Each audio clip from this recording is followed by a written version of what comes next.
মাধ্যমিক। আজকে আমরা একটা খুব গুরুত্বপূর্ণ প্রশ্ন নিয়ে আলোচনা করব। তো চলো প্রশ্নটা দেখে নেওয়া যাক। সেটা হচ্ছে যে মানবদেহে ইনসুলিন ও গ্লুকাগনের বিপরীতধর্মী কাজ লেখো। অর্থাৎ আমরা জানি যে ইনসুলিন এবং গ্লুকাগন হচ্ছে একে অপরের বিপরীতধর্মী কাজ করে। তো কিভাবে কাজটা করে সেই জিনিসটা নিয়ে আজকে আমরা আলোচনা করব। এই প্রশ্নটা কিন্তু মাধ্যমিকে তোমাদের জন্য খুব ইম্পর্টেন্ট, 2 অথবা 3 নম্বরের প্রশ্ন হিসেবে আসতে পারে। তো দেখো, এইখানে যাওয়ার আগে প্রথম আমি 3টে জিনিস নিয়ে তোমাদের একটু আলোচনা করবো। সেটা হচ্ছে 3টে কথা তোমাদের একটু মনে রাখতে হবে। সেটা হচ্ছে গ্লাইকোজেনেসিস। গ্লাইকোজেনেসিস জিনিসটা কি তোমরা নাম শুনেই বুঝতে পারছো যে নিশ্চয়ই গ্লাইকোজেন সম্পর্কিত কোনো একটা ব্যাপার।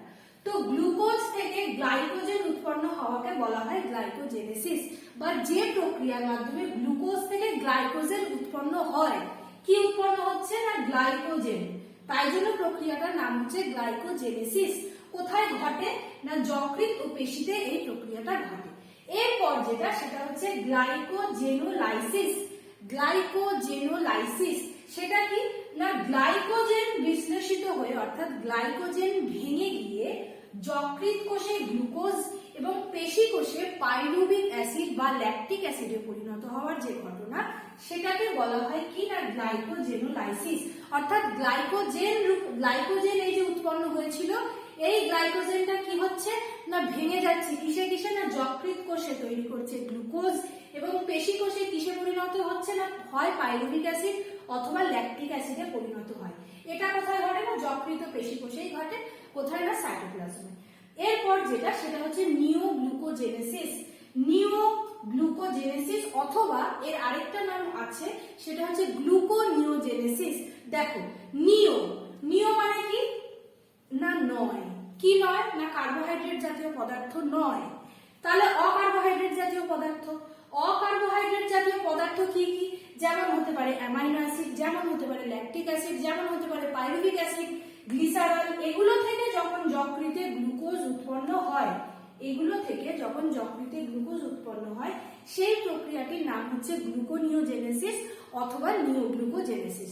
আশা করি তোমরা এই 3টে জিনিস বুঝতে পেরেছো। চলো এবার আমরা আমাদের মেন টপিকে আসি। সেটা হচ্ছে যে রক্ত শর্করা নিয়ন্ত্রণে ইনসুলিনের কি ভূমিকা।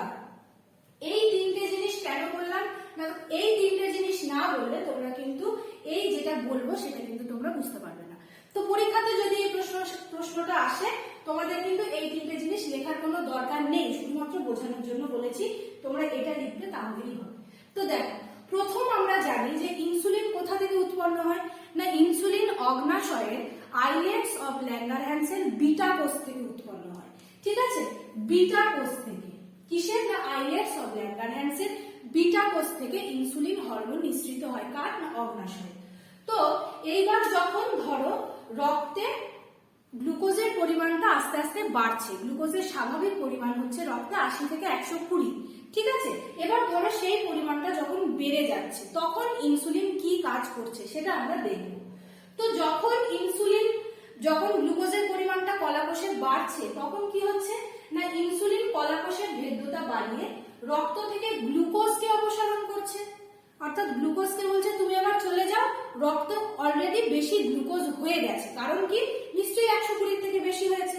তখন ইনসুলিন হরমোন নিঃসৃত হচ্ছে, কি করছে না রক্ত থেকে গ্লুকোজকে অপসারণ করে এবং একটা উৎসেচকের নাম লিখেছি দেখো, সেটা হচ্ছে হেক্সোকাইনেজ। তোমরা চাইলে লিখতে পারো, তোমরা না চাইলে স্কিপও করে যেতে পারো। দেখো কি উৎসেচক না হেক্সোকাইনেজ, এই জিনিসটা তোমরা একটা স্ক্রিনশট নিয়ে রাখবে। তো হেক্সোকাইনেজ উৎসেচকের সক্রিয়তা বাড়িয়ে কি করে না কলাকোষে গ্লুকোজের জারণ ঘটায়। ঠিক আছে, তারপরেরটা দেখো, এইটা তো গেল। কি করছে না ইনসুলিন নিঃসৃত হয়েছে এবং নিঃসৃত হওয়ার পর কি করছে না কলাকোষ থেকে গ্লুকোজকে অপসারণ করছে কোন উৎসেচকের সহায়তায় না হেক্সোকাইনেজ উৎসেচকের সক্রিয়তায়। এরপরেরটা দেখো, যকৃৎ ও পেশি কোষে ইনসুলিন গ্লাইকোজেন সিনথেটেজ, এটাও একটা উৎসেচকের নাম। উৎসেচকের নামটা কি না গ্লাইকোজেন সিনথেটেজ।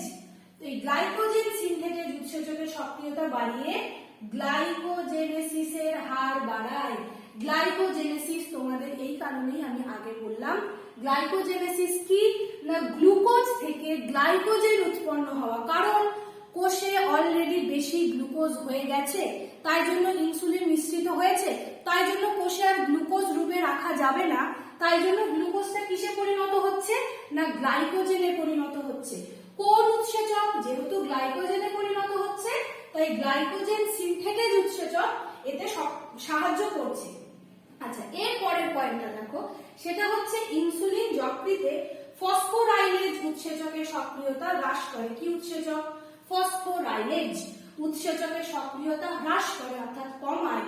ফলে কি হয় না গ্লাইকোজেনেসিস বাধা পায়। গ্লাইকোজেনেসিস মানে দেখো কি লিখেছি, গ্লাইকোজেনেসিস হচ্ছে গ্লুকোজ থেকে গ্লাইকোজেন, তাহলে গ্লাইকোজেন কি করছে, গ্লাইকোজেনোলাইসিস বাধা পায়। গ্লাইকোজেনোলাইসিস বাধা পায় এবং গ্লুকোজ সংশ্লেষে বাধা ঘটে।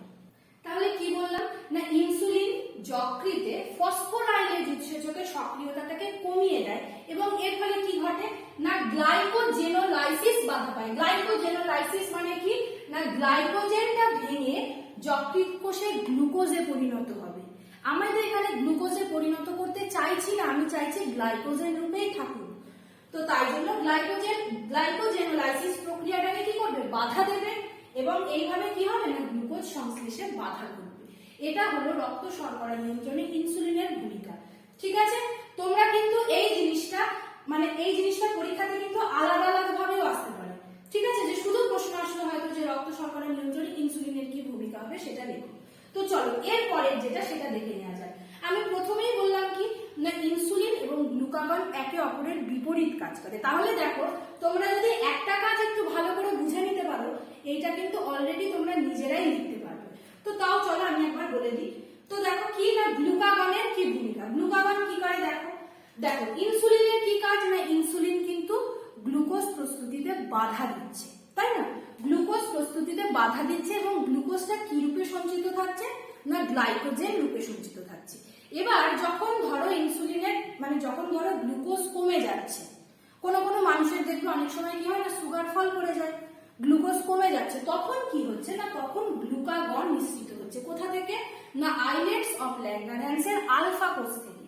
অগ্নাশয়েরই আইলেটস অফ ল্যাঙ্গারহ্যান্সের আলফা কোষ থেকে নিঃসৃত হচ্ছে গ্লুকাগন। এ কি কাজ করছে দেখো না গ্লুকাগন প্রধানত যকৃতে গ্লাইকোজেনকে বিশ্লিষ্ট করে। ঠিক আছে, কারণ ওর এখন কি দরকার, ওর এখন গ্লুকোজ দরকার, তাই জন্য গ্লাইকোজেনটাকে কি করছে ভাঙছে, ভেঙে কিসে পরিণত করছে না গ্লুকোজে পরিণত করছে। দেখো গ্লাইকোজেনকে বিশ্লিষ্ট করে গ্লুকোজে পরিণত করে, ফলে রক্তে গ্লুকোজের পরিমাণ কি হয় না বেড়ে যায়। গ্লুকাগনের তো সেটাই কাজ। এরপর দেখো গ্লুকোনিওজেনেসিসের মাধ্যমে গ্লুকোজ সংশ্লেষ বৃদ্ধি করে। গ্লুকোনিওজেনেসিস আর নিওগ্লুকোজেনেসিস একই কথা, অর্থাৎ কি না অর্থাৎ হচ্ছে অকার্বোহাইড্রেট জাতীয় পদার্থ, যেমন ধরো গ্লিসারল হতে পারে, পাইরুভিক অ্যাসিড হতে পারে, ল্যাকটিক অ্যাসিড হতে পারে, এগুলো থেকে যখন গ্লুকোজ সংশ্লেষ করছে এগুলোর মাধ্যমে কি হচ্ছে না গ্লুকোজ সংশ্লেষ বৃদ্ধি করে। এটা হলো রক্ত শর্করা নিয়ন্ত্রণে গ্লুকাগনের ভূমিকা। অর্থাৎ যখন আমার রক্তে গ্লুকোজের পরিমাণটা খুব কমে গেছে ঠিক সেই সময়তে গ্লুকাগন হরমোন নিঃসৃত হয় এবং নিঃসৃত হয়ে কি করে না গ্লাইকোজেনকে ভেঙে গ্লুকোজে পরিণত করে। বিভিন্ন অকার্বোহাইড্রেট জাতীয় পদার্থ, সেটা হতে পারে প্রোটিন, সেটা হতে পারে ফ্যাট, সেগুলো থেকে কি করে না গ্লুকোজ উৎপাদনে সাহায্য করে। এটা হলো রক্ত শর্করা নিয়ন্ত্রণে গ্লুকাগনের ভূমিকা। তোমরা চাইলে এটাকে স্ক্রিনশট করে নিতে পারো, তোমরা চাইলে এটাকে টোটালটাকে স্ক্রিনশট করে নিতে পারো। আচ্ছা, আজকের ক্লাসটা এখানেই শেষ হলো।